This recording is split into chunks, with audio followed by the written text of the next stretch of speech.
Hello everybody, I'm Dan. Welcome to my Java tutorial series. Throughout my tutorials I will teach you Java using just Notepad and the command prompt. The order in which my tutorials are organized on both my website at javacjava.com and my YouTube playlist is designed to maximize learning by building on concepts from prior tutorials. This tutorial is about applying the final keyword to reference variables. I'm going to open up my website here, javacjava.com, click on the menu, select Java OOP Tutorials. This is my object-oriented programming tutorials page. I'm going to scroll down to final reference variables. When the final keyword is applied to a reference variable and the variable has been initialized, that reference variable cannot be reassigned to a different object instance. It is important to note that when final is applied to a reference variable, it does not prevent the members of the object instance from changing values. A final reference variable can only be assigned to a reference of an object instance once and only once. The value does not need to be assigned when the reference variable is declared. This kind of a reference variable is called a blank final variable. A blank final instance reference variable must be assigned a value inside of a constructor or a compiler error will occur. A blank final local reference variable must be assigned a value before it is used. The optional common naming convention for final variables is to be an uppercase with an underscore separating the words. Okay, let's go ahead and get started here. I'm going to try to take this one slow because this one I'm going to be throwing a lot at you here. A lot of stuff here. So I'm going to go ahead and highlight all this code here, select Control-C to copy, or right-click and select copy. I'm going to move the browser off screen here. I have a shortcut to the command prompt on my desktop here, but if you don't, you can create one really quick by going New, right-clicking New, and then shortcut, type in CMD, Next, and Finish. It's just that easy. Open up the command prompt, type in javac, which is the Java compiler. You should see all this stuff scroll by. If you don't, then go ahead and watch my tutorial on installing the Java Development Kit. You want to make sure you get that installed and configured properly before continuing on. CLS to clear the screen, then CD space backslash. CD is short for change directory, backslash tells it to go to the root. First thing we're going to do is type in make directory, which is MD Java. Now I already have that folder, but if you don't, it'll create it for you. Then I'm going to change directories to the Java folder. And I'm going to make a directory, and I'm going to call this one final reference. I'm going to change to the final reference folder, and then I'm going to notepad final reference.java. Final reference.java is going to be the name of our source code file, also known as our compilation unit.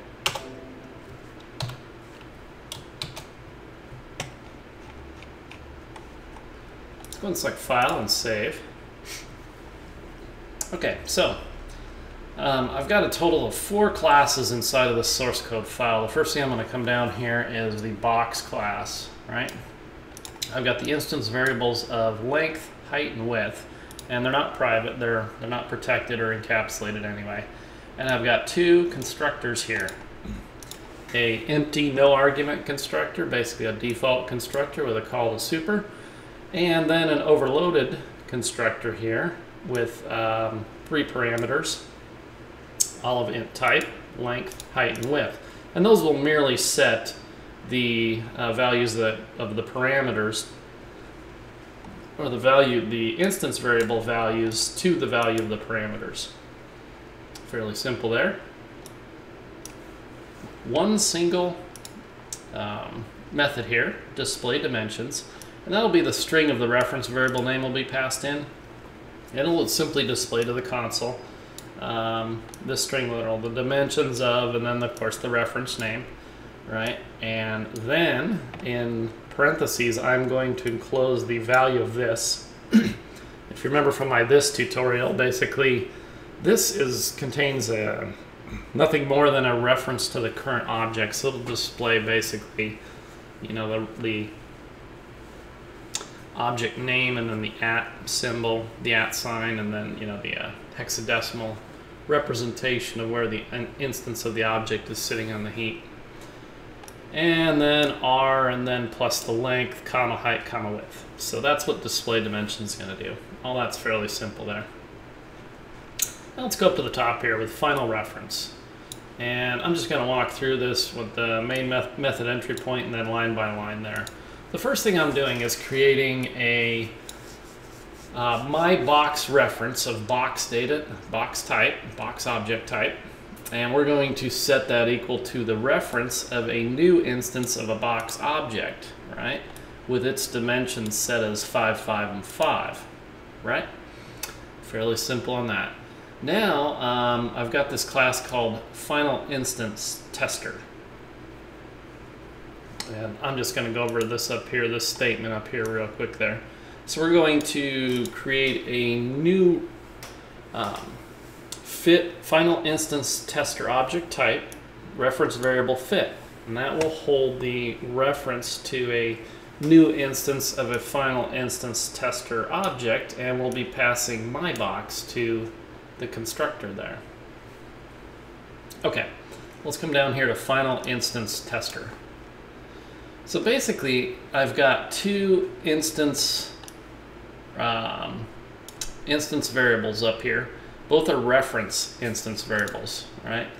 I've got box and then, or box object type. Well, first of all, I'm marking both of these with the final keyword here. But box object type and then the reference variable box1, right? And I'm not assigning it anything. So this is a blank final reference instance variable. Okay, and convention dictates that we should put our final variables in uppercase and separate the words with an underscore. So that's why I've got that. It makes it just more readable. And then the second one here, the second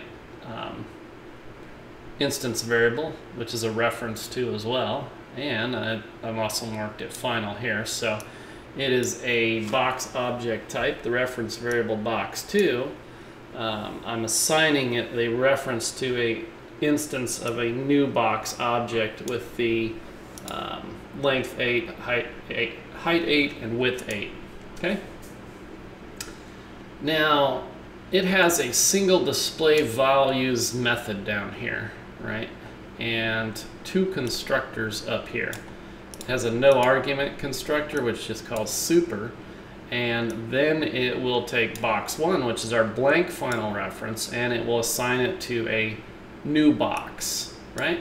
And it'll be an empty new box there, right? If we were to call it with that. But when I invoke the constructor up here, I'm actually passing it my box, right? Reference here. Now what that'll do is that will basically initialize the box1 blank variable. So now, you know, we must assign a value to blank reference variable instance blank final reference instance variable in a constructor, right? And that will actually initialize it right there. Now I'm going to call the I'm going to invoke the display values method next. And so the first line here, right? I've got a if I tried to, let's just back up here, right? I'm going to go with this box1 here. And let's just pretend that, for example, I'm going to hit Shift Delete on that and take out my box here, right? If I was just trying to, because I told, basically we have to initialize it before we use it there, right? But if we don't initialize it in a constructor, if we try to initialize box1 like this, right before we just actually use it to display values, we're going to get an error. And I'm going to go ahead and show you what that looks like. I'm going to go ahead and compile this here. Let's clear our screen.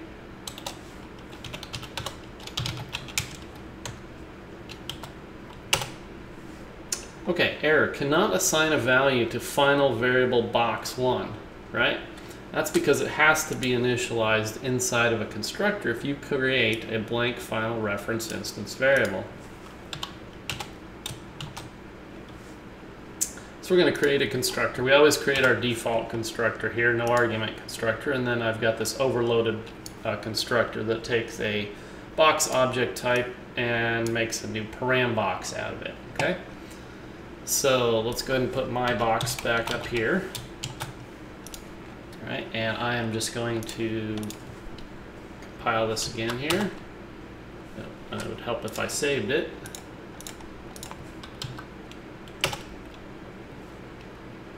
Oh, and it would help if I commented out the line that's going to cause the error there too. All right, let's save that again. Clear our screen, recompile it. I'm just going to go ahead and run this here real quick. We won't pay attention to a lot of this stuff.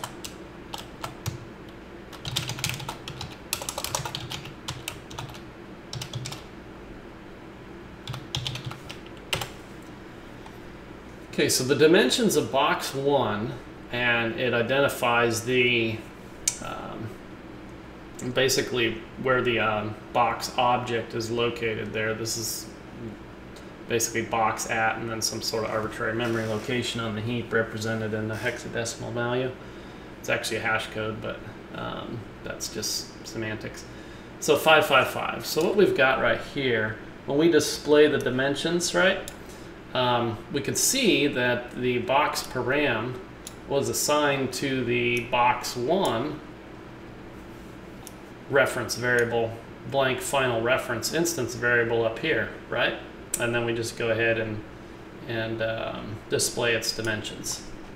And it was originally passed in as 555. Okay, so that's how that works there too. Now box 2, we just simply set it up as, you know, a new box, final, and we set it as 888. You can see here that we've got that going very nicely there. And now let's see. Next thing I'm going to do is box 1 cannot change the reference to a different object. Final prevents that. Okay, so if we uncomment this line, right, and we say box 1 equals box 2, and we try to compile that, we're going to get an error here. Let's clear our screen.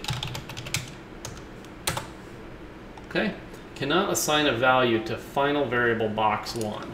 So that's the purpose of that little statement there. Let's go ahead and compile that, clear our screen, save it, and then compile it. I'm going to run it one more time here. Okay, I'm going to take this down to there, right? So basically, we cannot change the reference to a different object, right? Box 1 refers to this object right here, right? Box 2 refers to this object. When I tried to say, okay, I want box 1 to refer to this object, it would not let it do it, okay? That is one of the key things in final there, especially when you're dealing with a reference variable. Once you assign it to a instance of an object, you can never, ever, ever change that again, right? Now, you may change the members of the object. Final does not prevent that, right? So down here, box 1 may change the members of the object. Final doesn't prevent that. Final only prevents you from assigning that reference variable to the instance of another object. Okay, so it's perfectly legal to come down here and say change length, height, and width to 15, and then display its dimensions, right? So you can see after that, we've got the dimensions of box 1, which is still referring to this box object here, right? The instance of this object, there's now 15, 15, and 15. So some people get a little confused with final, thinking that, you know, it shouldn't allow them to, you know, change the value of the box, right? But that's not its purpose at all. It merely prevents you from reassigning the reference to another instance of an object, okay? So hopefully that makes sense there. So now I'm gonna pull this back up here. We're gonna come up here to where I print out the just this locals here, right? And then we're gonna go from there. So now I'm gonna talk about, that was basically, you know, using them as instance variables, right? Now I'm gonna talk about reference variables in the local context there. So in the final local tester, I have a single display values method that is taking in two parameters. And let's go up here before I do that here. So I have got, I'm initializing a final box object type reference variable miscellaneous box. I'm setting that equal to the reference of a new box instance that's 10, 10, 10 for the dimensions. Okay? And then I've got another box that's not final, right? Just an ordinary box object type, and reference variable shoebox. I'm setting that equal to the reference of a new box instance of 6, 15, and 5. Okay? And then I'm just creating a new reference FLT of the final local tester object type, setting that equal to the reference to a new instance of final local tester. Then I'm just invoking the display values of final local tester, the display values method, and I'm passing it miscellaneous box, which is final, right, and shoebox, which is not. Now what I'm doing a little switcheroony so the argument's up here, right? This one's final, right? And we indicated that by following the conventions for uppercase. And this one is not final, right? So we would be free to change shoebox to assign it to some other instance of a box object, no problem there.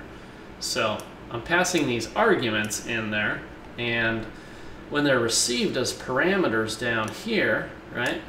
That basically creates new box object reference variables, and now the miscellaneous box in the argument, which was final, is now not, right? And I did the switcheroony now where shoebox in the arguments up here is not final, right? It is final now, okay?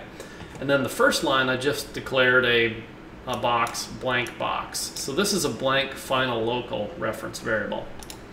All right, so then we'll display the values of miscellaneous box and shoebox. So miscellaneous box, if we come back up here, right, I set that equal to 10, 10, and 10, and 6, 15, and 5. All right, so there we are. The dimensions of miscellaneous box, and you can see here's miscellaneous box's object that it's pointing to, are 10, 10, 10, and shoebox has a reference, I just said pointing, that's the old C and C++ coming out in me, but anyway, shoebox has a reference to this box instance here, which is 6, 15, and 5. All right, let's go ahead and come down here just a little bit more in the display values method. Okay, if you haven't watched my passing variables to methods and constructors tutorial, I would highly recommend you do that, because it covers what's called pass by value rules, as opposed to something you might have heard of as pass by reference. Maybe you haven't. Anyway, but it basically dictates that miscellaneous box is its own separate variable, shoebox is its own separate variable. It doesn't point back to the original ones that were passed in the arguments, right? When this method is invoked, it creates brand new copies of these reference variables, okay? And when it creates brand new copies of them, it applies any sort of modifiers or keywords or anything like that. So since this one now has the final shoebox, the parameter shoebox is now final, okay? So pass by rules dictate that the parameter miscellaneous box, no final, can change its reference to an object. The parameter shoebox cannot. So I just wanted to kind of drill that point home, that basically when we pass these in as a final box, a final miscellaneous box, and then just a regular old shoebox as arguments, the final does not carry over, right? And same thing, the not final does not carry over either. So you have to kind of keep that in mind when you're thinking, okay, I've declared this this variable and I'm passing it to this method, right? You can lose what you originally declared it as. You really have to think twice there and say, okay, my method, whatever I've declared as the parameters in here, will actually be what happens to the reference, the new reference variable. They're both pointing to the same object, by the way. So, but if you watch my tutorial on passing variables to methods and constructors tutorial, it'll clear up a lot of that confusion. So, but you'll just have to trust me on that for now. So I've creating a new reference variable change to of box object type, and I'm assigning that to a reference to a new instance of a box that's 41 by 41 by 41. And I am basically setting miscellaneous box to change to, setting it equal to change to, right? So because I don't have a final keyword up here, right, I can go ahead and do that. And then I'll go ahead and display the dimensions of miscellaneous box. So let's go ahead and take a look at this down here, right? So after I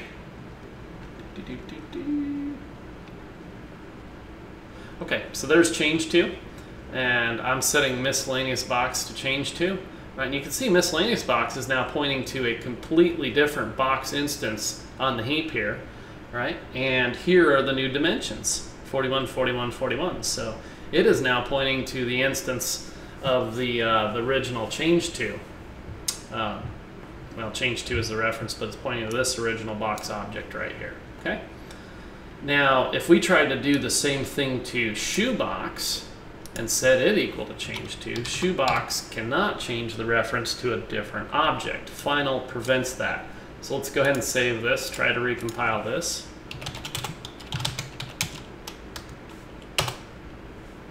See, final parameter shoebox may not be assigned. So that's what we get there.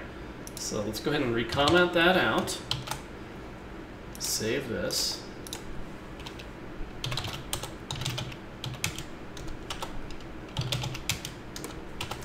And let's come back to that. Come back to this here real quick there. Okay, so shoebox may change the members of the object. Just remember that, right? Shoebox cannot change the reference to a different object, but shoebox may change the members of the object. Final does not prevent that. In other words, final doesn't even really have anything to do with that, but it doesn't prevent the values of an object from changing. So a lot of people get confused on that. Whereas if you're dealing with a primitive data type and you say like final int blah equals 17, right?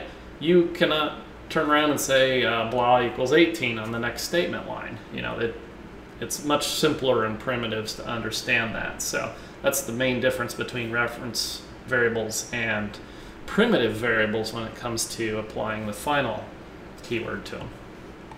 So we'll go ahead and set shoebox.length 17, 17, 17, and then we'll go ahead and display it out here, right? So shoebox, right, up here was 6, 15, and 5, and it pointed, and it's pointing, and it's referring to this box object instance on the heap.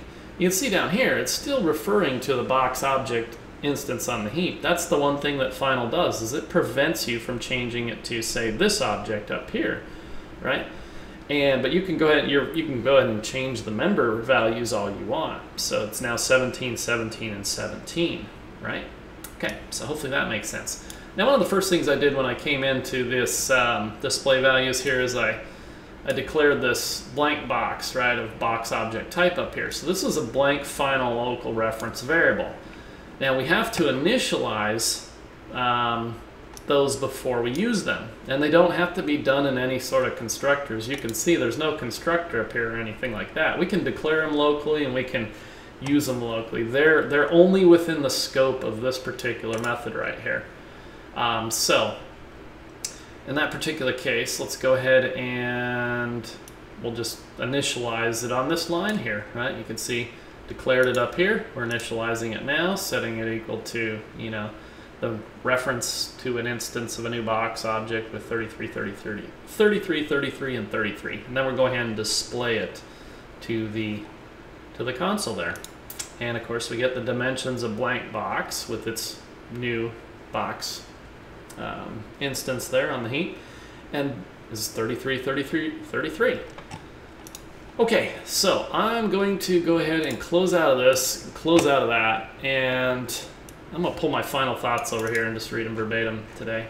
The most important thing to learn from this tutorial is when the final keyword is applied to a reference variable and the variable has been initialized, that reference variable cannot be reassigned to a different object instance. The final keyword applied to a reference variable does not prevent the members of the object instance from changing values. Now, I know this tutorial most likely caused some level of confusion. I was debating of splitting this tutorial into part 1 and part 2, and I figured that if I did so, you'd be watching 2 tutorials anyway.